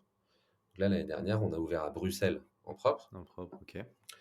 La connerie qu'on a fait, c'est qu'on a pensé que Bruxelles, c'était la France. Parce qu'en Ouais. fait, tu prends le train à Gare du Nord et en 1h30, tu es à Bruxelles midi. Ouais. Et donc tu te dis, bah, en fait, je mets moins de temps à y aller que d'aller à Saint-Quentin-en-Yvelines. Donc en fait, c'est bon, quoi, c'est la France. Et en fait, pas du tout. Pas du tout. Gros problème administratif. euh, Enfin voilà, on avait sous-estimé en fait la Ah, c'est même pas sur complexité la que ce serait. culture, c'est sur les. Voilà, sur tout ça, les Bah, problèmes administratifs. culturellement, pour le coup, c'était assez simple parce que tu sais, on avait déjà des franchises Oui. donc, qui Ouais, étaient à beaucoup plus Mons, à dur. Liège et à Namur, donc côté Wallonie. Donc côté jeu, on a quand même dû créer le jeu en flamand, Ok. Ça ce devait qui être était un un peu de sacré taf. challenge. Ouais, ce qui était un challenge, mais bon, on a une équipe pour ça qui s'en est très bien sortie. Trop bien. Et non, la complexité, c'est qu'on avait sous-estimé tout le travail qu'il y a au niveau administratif. Tu vois, je donne des exemples tout con, hein, mais créer une société, là-bas, il faut passer devant un notaire. Ok. Les baux sont beaucoup moins encadrés, donc faut beaucoup plus regarder ce qui va se dire Faut tout dans les baux réapprendre, quoi, commerciaux. quasiment. Voilà. Sur la partie admin, il faut quasiment tout réapprendre. Les règles vis-à-vis de la ville sont pas les mêmes. Toi, tu connais rien. Ouais. Nous, on a envoyé quelqu'un de notre équipe qui était à Paris. On l'a envoyé à Bruxelles en mobilité. Hmm. Donc, super projet pour lui. Mais en fait, c'était pas évident pour lui parce que, bah, en fait, il connaissait pas non plus. Bah ouais. Donc, il devait tout réapprendre. Alors, c'était pas forcément son ADN de base. Finalement, il s'en est sorti. Mais voilà, ça a été plus compliqué que ce qu'on pensait. Et du coup, bah, ça nous a rappelé que se développer à l'international en propre, c'était quand même du boulot et qu'il fallait pas le prendre par-dessus la jambe, qu'il fallait pas faire 4 pays par an et qu'il fallait le faire méthodiquement. Voilà. Donc là, actuellement, on est en train d'ouvrir à Montréal. On ouvre dans 15 jours Wow. au Canada, en propre également. Là, moi, je suis allé 1 mois sur place. J'ai rencontré énormément de gens pour comprendre pas mal de choses. On a Parce que là, ensuite envoyé... culturellement parlant, c'est quand même différent. Ouais, Pour le beaucoup coup, plus là, c'est différent que ce différent. qu'on pense. Mais pour le coup, je pense qu'on n'a pas fait la même erreur qu'en Belgique. Et au Canada, en fait, on pense on pense que c'est des Français parce qu'ils parlent français, mais la réalité, c'est qu'ils sont beaucoup plus américains, quoi. Ouais. Donc voilà, pas mal de trucs à apprendre aussi, mais on a beaucoup plus anticipé tous ces sujets qui pouvaient être un peu bloquants. Ok. Et donc du coup, ça a été beaucoup moins douloureux. Et là, l'ouverture, on va dire la phase préparatoire à l'ouverture se passe très bien. Trop bien. Et on est aussi en train d'ouvrir le UK, puisqu'on est en train d'ouvrir à Londres. Et là aussi, donc on utilise une méthode un peu plus long terme pour l'ouverture, mais on essaie de rencontrer plein de gens. Voilà. Maintenant, on connaît assez bien les écueils qu'il faut éviter. Hmm. Et Ça se développe bien, quoi. voilà, ça se développe bien. Sachant que l'objectif, donc, c'est de pouvoir exploiter en propre les pays dans lesquels on pense que les opérations sont possibles et on pense qu'il y a un potentiel hyper important. Ouais, Donc c'est c'est ça que pour j'allais ça qu'on demander. Vous regardez quoi comme facteur chez les pays pour pouvoir vous installer? regarde. Enfin, nous déjà, on se dit que on va avoir quelqu'un de local pour exploiter. Donc il faut que cette personne, on puisse lui parler. Ouais. Ouais. Donc déjà, a priori, c'est plutôt des pays anglophones, Mhm. voire hispanophones. Mais a priori, d'autres types de pays, c'est compliqué. Ok. Le potentiel, ça dépend de la taille des villes, ça dépend du nombre de villes, et on essaye d'estimer quel est le potentiel général du marché. Si le potentiel est vraiment important, on se dit que nous, on peut créer une filiale sur place avec un premier centre qui sert de preuve de concept, Hmm. et derrière, on peut en ouvrir d'autres en propre, on peut lancer un réseau de franchise, on peut lancer une centrale d'achat, et on peut répliquer ce qu'on a fait en France sur ces marchés-là. Ok. Voilà. Ouais. Ça, c'est l'ambition qu'on a au UK, c'est l'ambition qu'on a au Canada. Et après, pour les autres pays, on est plus dans une démarche soit d'avoir des masters franchisés comme on a fait en Australie, soit de faire éventuellement des joint ventures. Joint venture. Mhm. C'est-à-dire qu'on va s'associer avec un entrepreneur local qui va porter le projet en tant que majoritaire. Et nous, Ouais. on va y apporter du support, on va y apporter des financements et autres. Le savoir-faire, tout ça. Ouais. C'est intéressant parce que vous auriez pu vous dire non, avant que j'aille. Enfin, en gros, je valide tout l'Europe et après je sors dans les pays, je sais pas, Montréal, enfin au Canada, Australie. Enfin, vous auriez pu vous dire ça. On Parce que je aurait sais pas, le pu, ouais. régulateur, il doit être, enfin, il doit avoir des choses quand même en commun. Ça doit être plus simple d'ouvrir qu'en Europe plutôt qu'au Canada ou en Australie. Vous êtes passé par quelqu'un. Vous étiez Le- franchisé. L'Union européenne simplifie un certain nombre de choses, mais franchement pas tout. Ouais, avec la Et tu Belgique, là, vois, t'as pu voir. non mais la Belgique, c'était un enfer administratif. Ouais. Mais bon, Alors que c'est à 1h30. voilà. Mais encore une fois, je pense que c'est de notre faute, hein. Je pense que c'est pas un enfer dans l'absolu. C'est on a pris le truc par le mauvais côté. Mais non, honnêtement, c'est pas plus complexe d'ouvrir au Canada que d'ouvrir à Ouais. Bruxelles. Nous, le Canada, ce qui nous intéresse, c'est que c'est un marché qui a un niveau de maturité qui est un petit peu inférieur à celui de la France, sur lequel on arrive les premiers et sur lequel on peut, je pense, assez vite imposer une marque. On a par ailleurs une vraie dynamisme en termes de team building et une météo qui est très favorable aux loisirs d'intérieur. Carrément. Donc pour ces raisons, le Canada nous intéresse et le Canada, c'est une porte d'entrée vers les US. Donc c'est aussi une façon d'aller tester. Là, pour le moment, on est au Québec, mais quand on va ouvrir en Ontario, à Toronto et à Ottawa, on pense qu'on pourra se faire quand même une idée assez précise du succès qu'on pourrait avoir aux US. Et donc peut-être à terme de pouvoir ouvrir les États-Unis. Trop, trop Trop bien. C'est bien. un peu ça l'idée. Trop, trop bien. Waouh. Alors justement, comment est-ce que tu vois toi Quiz Room dans 5 ans? Je sais pas si on te donne un temps là de 5 ans, quelles sont les ambitions chez vous, enfin, et toi, qu'est-ce que t'en penses? Bah, nous, notre ambition, ça reste la même, c'est que cette nouvelle catégorie de loisirs soit incarnée par une marque qui est celle de Quiz Room. Et donc ça se matérialise en France, où on a déjà fait pas mal de chemin et on en a encore un petit peu à faire, mais bientôt toutes les villes auront un Quiz Room, donc on n'aura plus grand-chose à développer. Euh, on voit Quiz Room comme une offre produit qui va énormément se développer aussi, puisqu'on a un catalogue de jeux aujourd'hui avec le quiz original, le blind test original, les quiz thématiques, les blind tests thématiques. Demain, on a un nouveau jeu qui va sortir Oh, waouh. d'ici. Ouais, on a, enfin, Ok. on a un nouveau jeu assez ouf qui va sortir, toujours avec un sous-jacent quiz, mais où il va y avoir des jeux de rôle et autres, donc ça va être vraiment cool. Ah, sympa. Et on veut développer le catalogue. Ça, c'est mon associé Charles qui s'en occupe. Donc d'un point de vue produit, on veut développer le catalogue au maximum pour donner des raisons aux gens de revenir plus souvent chez nous. Après, donc l'idée, c'est vraiment d'imposer cette marque à l'international sur les marchés qu'on a identifiés. Et après, à partir de l'année prochaine, on va probablement aussi se diversifier et donc développer des nouvelles activités de loisirs de centre-ville, puisque c'est notre ADN. Même si aujourd'hui on est de temps en temps dans des multi-activités qui ne sont pas en centre-ville et autres, et c'est très bien, mais notre ADN de base, ça reste quand même le loisir d'intérieur de centre-ville. Donc on aimerait bien se diversifier là-dedans en développant de nouvelles activités et ensuite de les déployer. En fait, la force qu'on a maintenant avec notre réseau, c'est que si demain on sort une nouvelle activité ou si nous on devient master franchisé d'une activité qui vient de l'étranger, on peut la déployer très vite avec notre réseau puisque nos franchisés ils attendent qu'une seule chose, c'est qu'on leur propose, qu'on leur présente une nouvelle activité qu'ils vont pouvoir ouvrir dans leur ville. Ouais, Voilà. bien sûr. Donc le but, c'est de se diversifier pour additionner les activités et démultiplier les réseaux. Je sais pas toi, Raph, mais j'ai qu'envie d'aller faire un quiz room là. Ouais. J'ai trop envie d'essayer. J'ai trop envie d'essayer. Prochain Franchement, ouais, passage. c'est où de jouer J'aimerais bien qu'on ouvre en Israël, hein, pourquoi Ah, pas. franchement, ouais. Franchement, ouais. Alors franchement, tu parlais, voilà, tu voulais avoir quelqu'un qui parle francophone, enfin qui est francophone, etc., pour que ça soit plus facile. Là, tu es servi pour le coup. La communauté francophone en Israël est immense. Ouais, Et elle grossit donc, de plus en plus, ouais. il Non, y mais en a c'est clair, moi beaucoup. j'y crois beaucoup. La seule complexité qu'on a aujourd'hui, c'est la même d'ailleurs au Moyen-Orient, enfin sur la partie arabe, c'est la langue. C'est-à-dire que voilà, faudrait qu'on Ouais, là, développe faut le tout jeu en changer. hébreu. Ouais, ouais. Ouais, Voilà. Donc t'as toujours cette question de quel est l'investissement que j'ai envie de faire à court terme et qu'est-ce qui va m'apporter d'un bien point de vue sûr. business. Donc là, on essaye, en vue de l'année prochaine, de scaler au maximum le produit pour être capable de lancer des langues et des pays le plus facilement possible. Hmm. Ça, c'est un vrai enjeu qu'on a en ce moment. Là, déjà, cette année, on s'y frotte quand même assez sérieusement, puisqu'on va passer de 4 à 7 pays minimum et peut-être 8 cette Incroyable. année. Et Wow. donc, la question, c'est comment on passe à 50 pays. Ouais, bien Ça, sûr.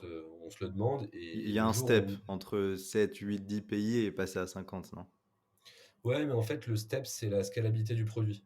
Le jour où on arrive sans trop d'efforts à sortir une langue et une culture, Hmm. bah, en fait, on peut ouvrir quasiment autant de lieux qu'on veut. Aujourd'hui, on sélectionne les pays, on n'ouvre que dans des pays où il y a un certain potentiel et où on sait qu'on va ouvrir un certain nombre de points de vente. Ouais, Puisque sinon, on estime que l'effort qu'on fait en adaptation du produit, il est trop important pour ouvrir un seul point de vente. Donc, tu vois, aujourd'hui, quand on a des demandes, on en a hein, des demandes en Croatie, en République tchèque, en Irlande et tout, on a des demandes, mais quand on estime un petit peu le potentiel du marché, on se dit, bah, ça vaut pas trop le coup. limité. On Ouais. préfère mettre nos efforts sur nos marchés existants Hmm. et plus généralement sur le produit pour le rendre parfaitement scalable, ce qui nous permettra demain d'adresser facilement ces gens-là. Trop bien. Ok. On a hâte de voir Quiz Room à peu près dans 50 pays et plus en tout cas prochainement. Ouais, moi aussi. C'est trop bien parce qu'en plus, ce style d'activité-là, il peut pas être menacé par je sais pas, par exemple par l'IA. À chaque fois, on parle souvent, tu sais, de jobs, Ouais, de c'est choses vrai. qui vont sauter parce que les gens, ils vont plus vouloir bouger de chez eux mais ouais, Mais tout à c'est fait, ouf. c'est super important ce que tu dis. Moi, je crois beaucoup dans le lien social. Une des grandes vertus de ces activités-là, c'est de créer du lien. Voilà, il faut faire attention à ne pas se perdre dans trop de visio, trop d'IA, trop Exactement. de choses. Ouais. Hmm. Et je pense que c'est très pérenne de ces activités-là. Les entreprises viennent de plus en plus faire des activités chez nous parce que les collaborateurs se voient de moins en moins Bien sûr. et les gens ont toujours envie de se marrer en réel. Je suis pas Bah certain ouais, que c'est ça. demain Ça les disparaîtra gens. pas. Non. Ah non, non, non, Ouais, bien ça sûr. disparaîtra pas. Ah, c'est trop bien. Écoute Tristan, pour finir un petit peu cet épisode, voilà, on a quelques questions qui parlent un peu plus d'entrepreneuriat en général. Donc la première question qu'on a, c'est vrai que qui s'adresse surtout à nos auditeurs qui nous écoutent, qui veulent un petit peu chercher, des ressources en écoutant la voix de l'entrepreneur. Toi, avec l'expérience que tu as, qu'est-ce que tu dirais à quelqu'un, voilà, qui aimerait se lancer, dans une aventure entrepreneuriale, mais qui a pas forcément d'idée? Alors, enfin, pour moi, le fait de ne pas avoir d'idée, c'est pas un problème, hein. L'important, c'est de ressentir l'envie d'entreprendre. Et après, il y a plein de moyens de trouver une idée. On peut identifier des problèmes dans son quotidien professionnel. On peut tout simplement faire soi-même ce qu'on fait actuellement en entreprise. Donc voilà, on se dit, bah tiens, ma boîte le fait bien, pourquoi j'irais pas lancer ma boîte, pas concurrente, mais voilà, je pourrais le faire moi-même. Ou même, je fais quelque chose, j'ai une expertise, bah, je le fais en freelance, hein. Un freelance, c'est Mmh. un entrepreneur. Ouais.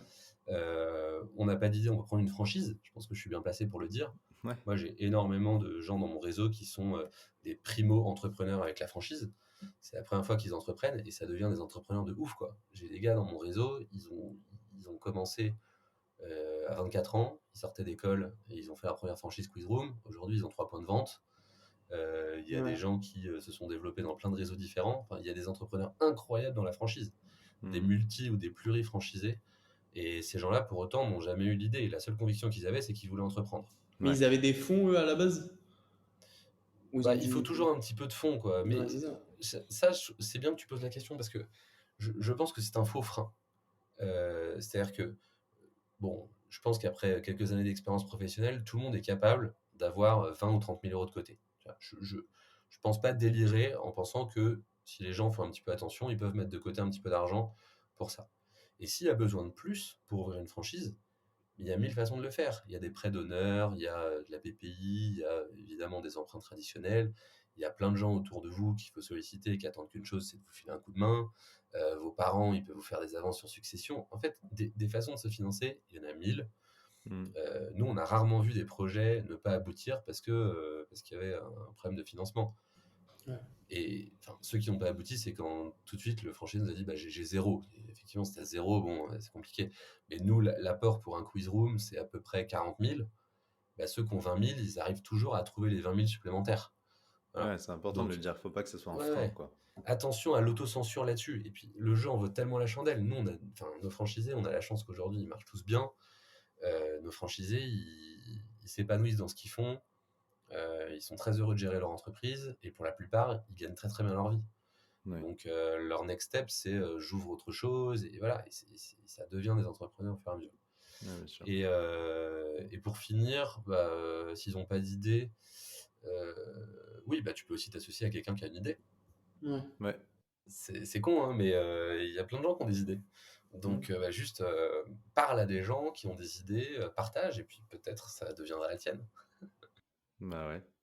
Ah, justement, est-ce qu'il y aurait je sais pas, un certain message justement pour à toutes ces personnes-là justement qu'on a citées, enfin toutes ces personnes qui veulent se lancer du coup, voilà, toi qui as eu du coup pas mal d'expérience, qui a été dans plusieurs pays, est-ce qu'il y a quelque chose, un certain message, un truc que nos auditeurs pourraient prendre avec eux après justement cet épisode, après avoir écouté cet épisode? Bah oui, oui, enfin, je pense que tout le monde peut être entrepreneur en fait. Il faut juste trouver le bon format pour entreprendre. L'entrepreneuriat, c'est pas forcément les paillettes des journaux, les levées de Ouais, fonds, les exactement. milliardaires et autres. Ça concerne tout le monde. Et la plupart des gens réussissent quand ils mettent les ingrédients qu'il faut en termes d'investissement, en termes d'expertise. Ouais. Voilà, donc C'est un faut y aller, investissement quoi. personnel. Hem, est-ce qu'il y a des entrepreneurs que voilà, tu aimerais voir participer à ce podcast? Ou on va te le dire en mille, on aimerait vraiment avoir des entrepreneurs, qui sont aussi dans le retail, peut-être dans l'industrie aussi, de la mode.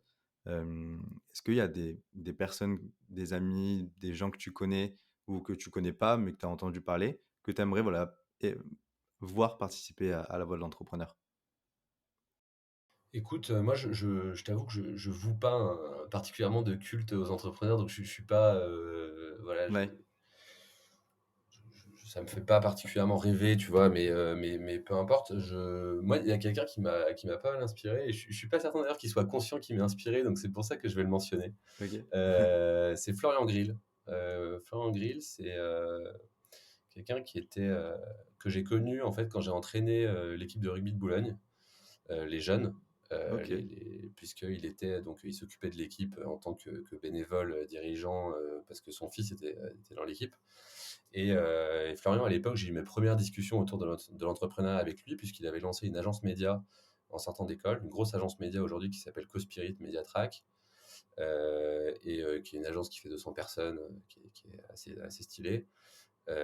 Et Florian, en fait, il a entrepris donc, dans les médias et il a aussi, en parallèle, entrepris dans le rugby, puisque il est passé de dirigeant bénévole pour l'équipe des cadets de Boulogne à président du club de Boulogne, à président de la Trop ligue de bien. rugby, et maintenant c'est le président de la fédé de rugby. Waouh. Waouh, Voilà, incroyable. C'est vrai que c'est super une bonne parcours inspiration. avec des choses en parallèle et avec une capacité à embarquer les gens autour de ces projets qui est complètement dingue. Hmm. Énormément de bienveillance, une vision très long terme, Florian. J'incite ceux qui le souhaitent à l'écouter sur certaines de ses prises de parole, puisqu'il est très médiatisé en ce moment. Mais une capacité à voir le long terme qui est assez impressionnante.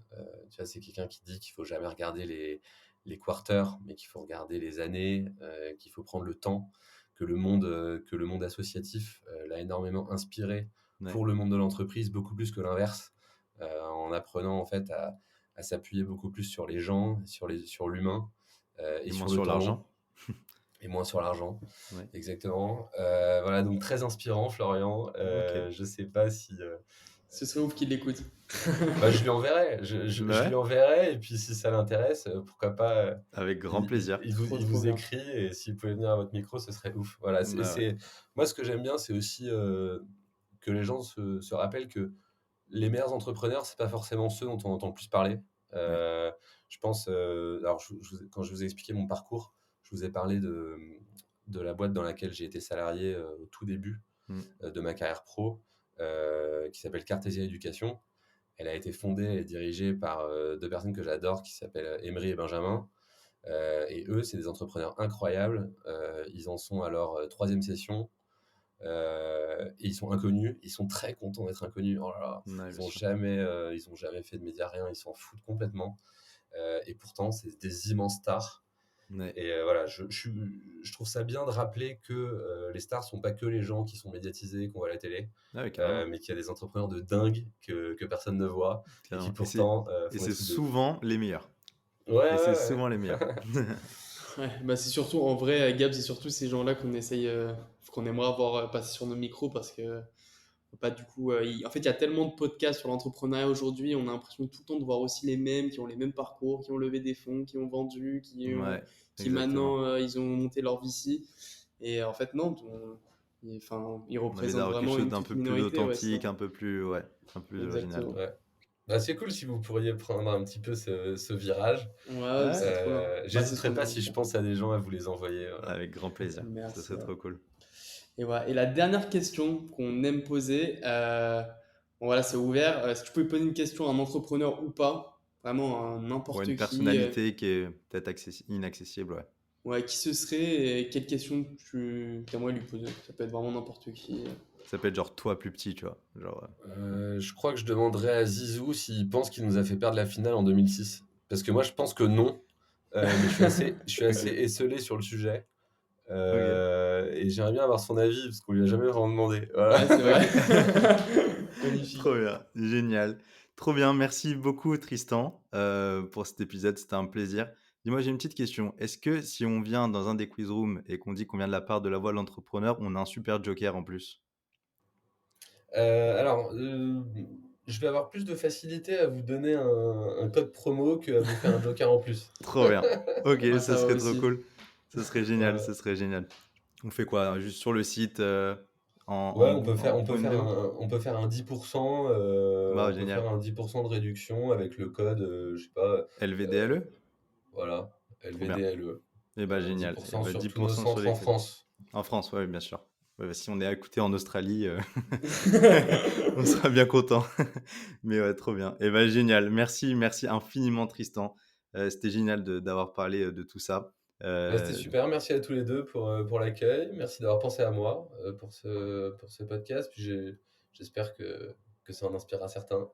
Bah ouais, certainement, certainement. Merci beaucoup à tous, chers auditeurs, d'avoir encore été là, répondu présent pour ce 12e épisode. On espère que ça vous plaît. N'hésitez pas à voilà, nous faire des retours. Les avis Google sont importants. Écoutez Tristan. Donc, faites de même sur Spotify, sur Apple Podcast et sur toutes les plateformes. Et puis, évidemment, sur les réseaux sociaux, on est évidemment disponible. Si vous voulez venir nous parler, prendre rendez-vous avec nous pour qu'on puisse juste discuter, c'est avec grand plaisir. On sera ravis de le faire. Merci Et beaucoup. si vous voulez monter une franchise, n'hésitez pas à parler à Tristan. Ouais, Je suis exactement. sûr On qu'il a de bons mettra. conseils et il est super accessible en plus de ça.